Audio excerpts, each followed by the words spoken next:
Hi hello అందరికీ నమస్కారం. Welcome to Usha food మిరాకిల్స్లో ఈజీ వేలో మనం ఫ్రూట్ సలాడ్ ఎలా చేసుకోవాలో చూద్దాము. ముందుగా పాలను అయితే పచ్చివాసన పోయే విధంగా మంచిగా మరిగించుకోవాలి.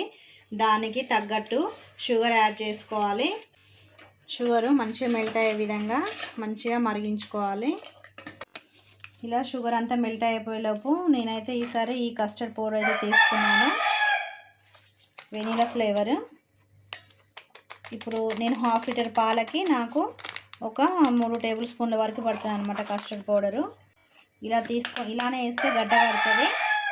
అలా కట్టకుండా ఉండడం కోసము కొన్ని వాటర్ కానీ చల్లని పాలు కానీ ఇలా మంచిగా ఉండలేకుండా కలుపుకొని మనం ఈ షుగర్ మెల్ట్ అయినాక ఇందులో పోసుకొని మంచిగా కలుపుకోవాలి.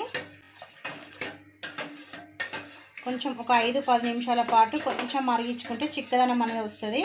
అప్పుడు మనం స్టవ్ ఆఫ్ చేసుకొని చల్లారబెట్టుకోవాలి. చూడండి, ఈ విధంగా చిక్కబడ్డాక మనం స్టవ్ ఆఫ్ చేసుకోవాలి. చల్లారాక అన్ని ఫ్రూట్స్ని ఇలా యాడ్ చేసుకోవాలి. ఇలా కస్టర్డ్ పౌడర్ పాలు చల్లారిన తర్వాత ఇంట్లో బనానా, యాపిల్, దానిమ్మ గింజలు ఉన్నాయి, వాటితో చేస్తున్నాను. మనం ఇంట్లో పిల్లలు ఏ ఫ్రూట్స్ ఎక్కువ తింటే వాటితో చేసుకోవచ్చు. అన్ని ఫ్రూట్స్ లేకున్నా ఓన్లీ బనానాతో కూడా వేసుకోవచ్చు. చాలా బాగుంటుంది సమ్మర్లో. ఇలా కలిపేసి ఫ్రిడ్జ్లో పెట్టుకోవచ్చు. ఎక్కువ కూల్ తినని వాళ్ళు ఇలా కూడా తినేయచ్చు.